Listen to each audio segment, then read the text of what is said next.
Enjoy. ബഹുമാനപ്പെട്ട principal father Pinto Pulikottil, vice principal Tiny ma'am, അധ്യാപകരെ, പ്രിയ കൂട്ടുകാരെ, നമസ്കാരം. പ്രശസ്ത എഴുത്തുകാരൻ വൈക്കം മുഹമ്മദ് ബഷീർ എഴുതിയ ഒരു നോവലാണ് പാത്തുമ്മയുടെ ആട്.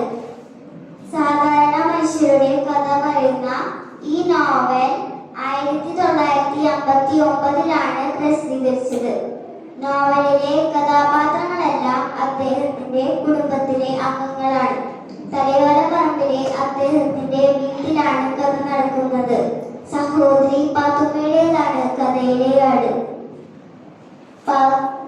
പെണ്ണുങ്ങളുടെ ബുദ്ധി അഥവാ സ്ത്രീകളുടെ ജ്ഞാനം എന്ന പദ്ധതി ശീർഷകത്തോടെയാണ് ബഷീർ കഥ ആരംഭിക്കുന്നത്.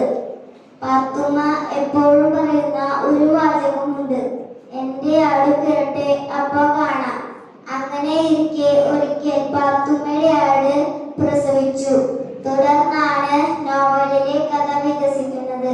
ആട്ടിൻപാൽ വിറ്റ് കിട്ടുന്ന പണം കൊണ്ട് പലതും ചെയ്യണമെന്ന് പാത്തുമ്മ വിചാരിച്ചെങ്കിലും അതൊന്നും നടന്നില്ല. വീട്ടുകാരുടെ ആവശ്യങ്ങൾ നടത്താനുള്ള പണം മാത്രമേ പാത്തുമ്മയ്ക്ക് തികഞ്ഞുള്ളൂ. സ്ത്രീ സമൂഹം നേരിടുന്ന ദുരിതത്തെ പറ്റിയാണ് ബഷീർ ഈ കഥയിൽ പറയുന്നത്.